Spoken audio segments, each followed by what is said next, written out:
journey started my P7 VAC. I had two brothers who were already playing, Era who was in Creamland and Gab who was in Chambogo. So they taught me how to pass, I guess the basics, passing, avoiding contact. So avoiding contact is basically how to sidestep and all that. So when I joined Namilyango 2005, not being one of the biggest guys, so obviously they taught us that there was the second option of touch rugby. So as a class, really fancied playing touch. I had a few guys who had been referred to as the touch kings. These are guys who avoided contacts. So whenever there are class games, they are very good rugby players. Some of them included Gwang Raymond. He plays for Warriors once in a while. We had Edwin Wawire. He stopped playing. We had Adrian Owinyi. He quit playing after joining campus. He quit. There are guys who used to play touch the most when we were in school. So we had a group of guys who would slope down very early after lunch and then link up from like our senior 1 to senior 4. So when it came to contacts, a few of them played contact for the class, but wasn't really their thing, I guess, because they fancied the touch better. In our senior 4, we won the under 16, the category. That's when it had started. And most of them played the final. They won it. So by the time we reached A level, some of them left. So in my senior 4 VAC, I'd played for summer camp, currently Warriors. I was forced to go and train because everyone was leaving the house, so why would I stay in the house? It was here at Legends. I got to run on at 13 for them. For a few games, playing box and stallions.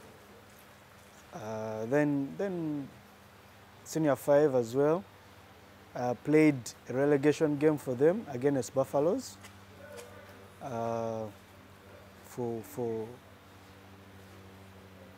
Running at 13 as well, I remember, because Gab was playing 14.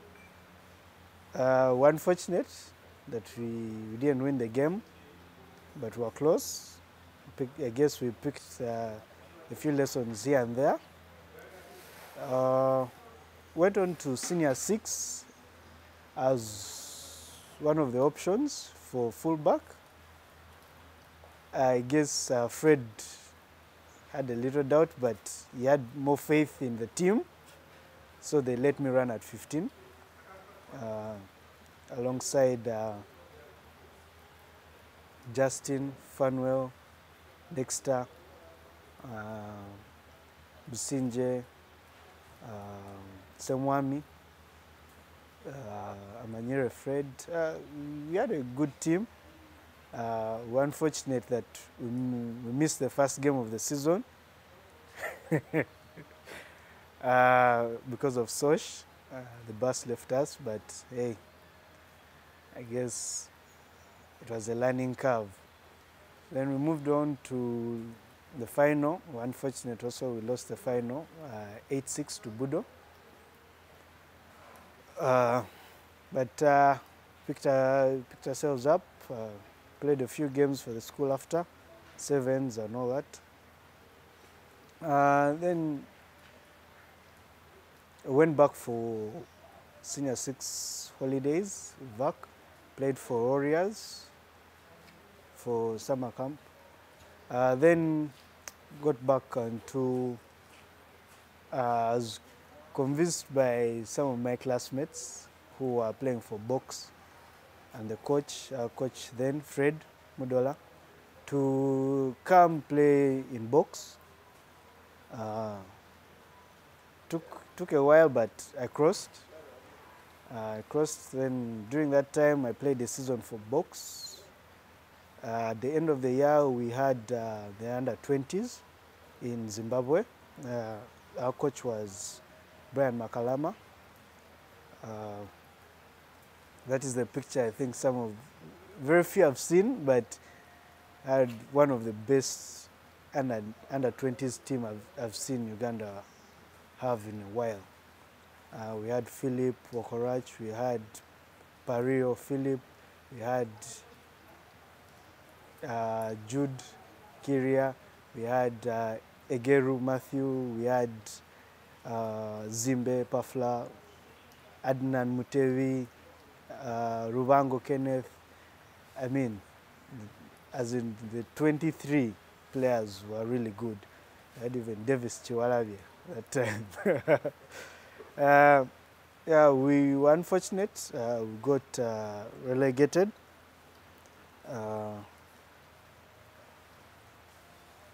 But that was my first step to the national team.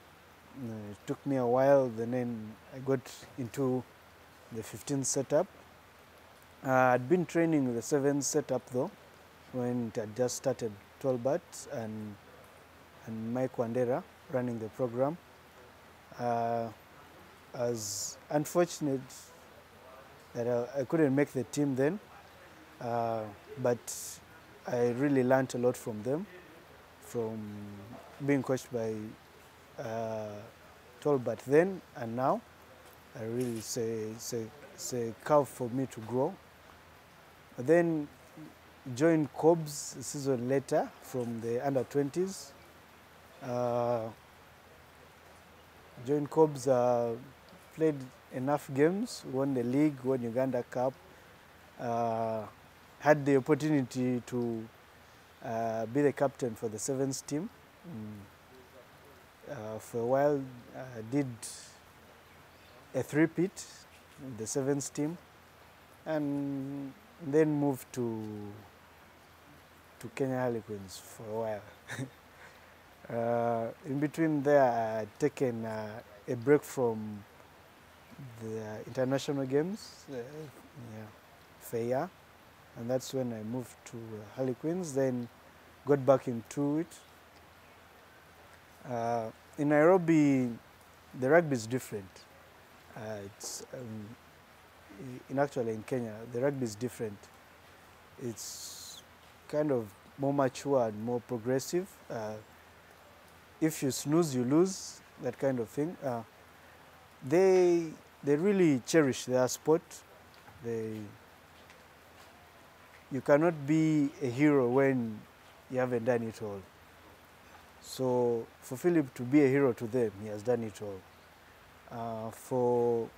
For you to come and claim that you're a hero to them, you need to prove not once, not twice, but you need to keep on showing them the class that you have. And that's the class that he has been showing them, and everyone can see that he's up there. I would go with Schools League final, because to anyone who has played in the Schools League, they know that the passion in schools is out of this world. You know, from the first day you step in the school, that is where your pride is. That is where you belong. So to be able to play a final alongside all your mates, different classes, regardless, you had one goal. You had one goal, and that is to win. And win for who? For the school. We were unfortunate that we didn't win the final, but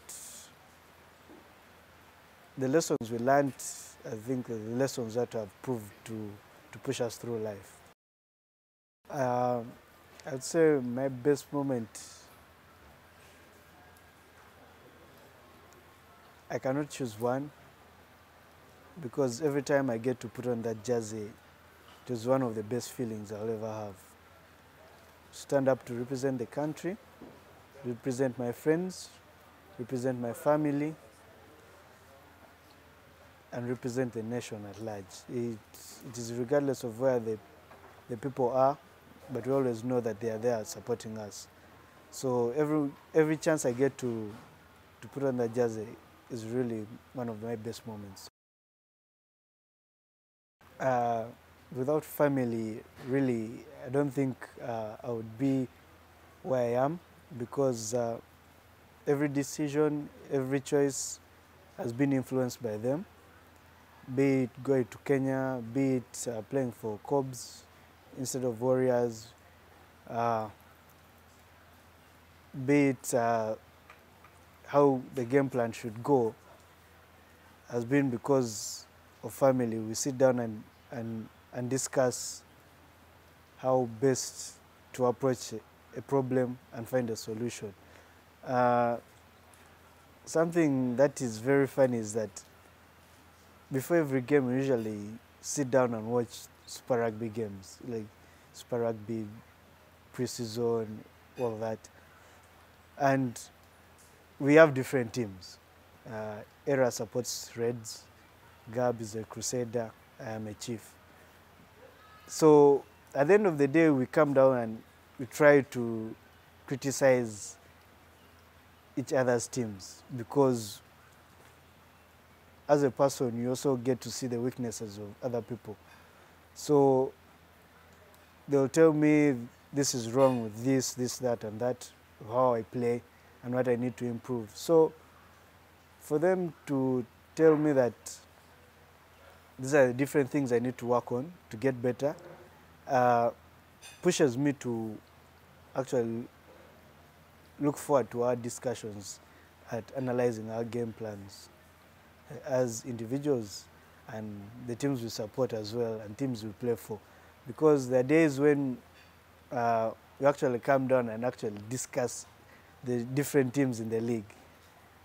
This is like on Sunday, before Sunday lunch. So to us, family is one of the biggest foundations we have for understanding and loving the sport. I think to me, Simon Wakabi, because Simon Wakabi had, it's not really arrogance, but there's a way he carried himself. It was cheeky, yet exciting. Very entertaining for someone who really liked to watch him play. He really had fun when he was playing, because he has had one of the longest runs at club, at playing fullback, as well as enjoying it. When you know someone is enjoying what they are doing, that was him. My dream seven side, to watch or to play with? Because to play with. Yeah. Or to watch, but then on the local scene. On the local scene? Yes, yeah. I'd love to watch. I really miss Rama. We had I would have Rama, Chodu, and Pius. So Ramadan Bugule, Emmanuel Chodu, and Pius again. That completes the Forward. part. And then I would have Solomon Ekia, still in the forwards. James Odong. Then we go to the halfbacks. I'd really love to have Gab at halfback, Benon Kiza. Yeah, the team is made out of 13 players. So at halfback, I'd have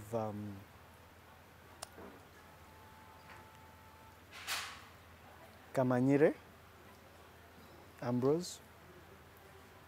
Center, Timo Mudola, Alan Musoke at wing, and then Lawrence Wakabi.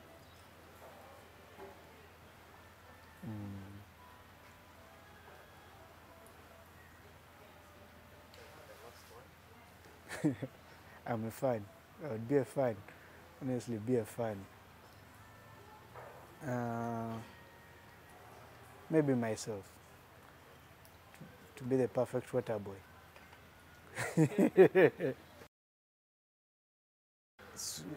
The coaches will say it's a photo finish. When you're passing the ball, make sure you photo finish, your hands aim at your target, where you want the ball to go. I've had quite a number of games at Fly-Off. Shocking that my first game at Fly-Off was for the national team. Yeah, under the stewardship of Peter Magona. My halfback was Kevin McMott. So we had a decent 9-10 combination. So I'd been pushed into the role before that at Bamburi level. I'd played Fly-Off for Renzori. We made the final. We were unable to make a very decent, we made a decent comeback, but weren't able to finish on a high. We lost by 8 or so points, chasing the game from around 20 points. So I think it's a decent run, starting at 10 for the national team.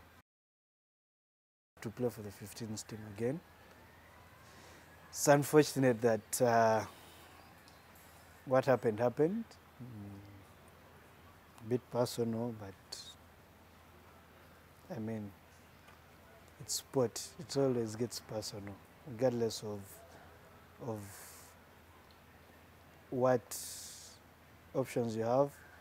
The only other option is to look past it and then see if there's something better in front. We have been getting funding from the ministry through the National Council of Sports to the union, but that funding is not enough. Because honestly, we are looking at least 30 clubs countrywide. And then in those 30 clubs, on average, they have 30 players. But we need more, we want more players, and yet we are getting poor funding. I think we should find a way of making it commercial, so that whoever is investing shouldn't just look at what am I getting tomorrow. They should look at what will the sport be in the next 10 years. If I put in this amount now, I should not look at tomorrow. I should look at the tomorrow of 10 years. Okay? Because we were a powerhouse. We are trying to get back to being a powerhouse. But we cannot depend on only players. Players who have to do a 9 to 5, then come and give you the same commitment as a guy who's supposed to be doing a 9 to 5 of rugby, you see. So the amount of work that players put in cannot be simply enough and be equated to that of a person who's doing it professionally. Look at our friends across, the football guys. They have made their players do a 9 to 5. And they are proving to us that it is actually what? Profitable. We've been to the AFCON, again, after how many years? Around 30? 38 years. And then we were African champions after the 2000s. But where we after just around 10 years? It's exactly. It's just sad. 3 years. It's 3 years, imagine. And then there's no progress. You're depending on players who have to leave their jobs, who may not finish the work in the office, to come and give you 100%. And he's getting, 15 years. and he's getting peanuts. Yeah, and he's getting peanuts. The 5K you're giving him today, he can get that 5K in an hour's work somewhere else. You see? So what we need to do is, how are we going to make Ernest leave his 9 to 5, yeah, so that he can give us the same amount of energy he puts in the 9 to 5. Okay? We've had a few sponsors come and go, and their investment is, regardless of how little you see it, the sponsor is there. Different clubs, different teams have different sponsors who give different packages.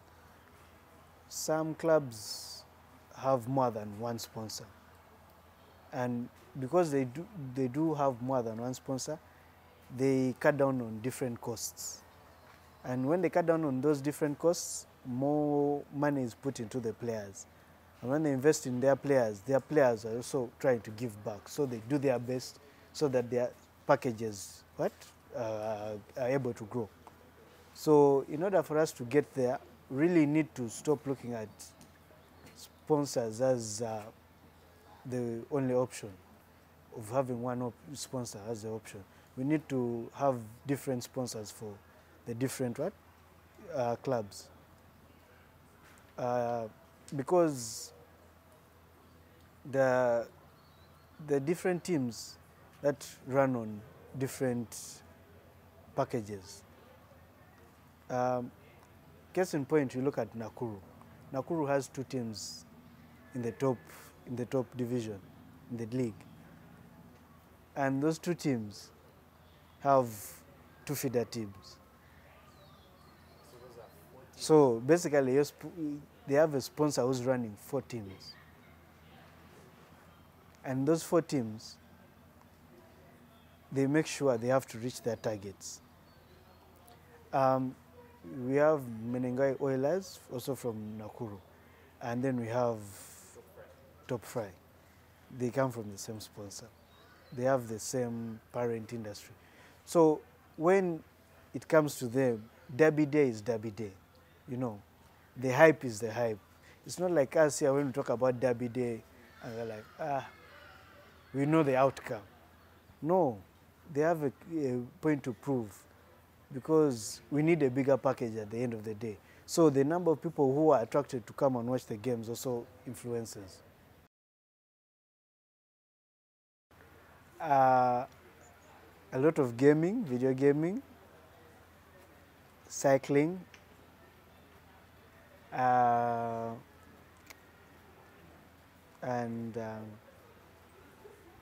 occasional workout. Occasional.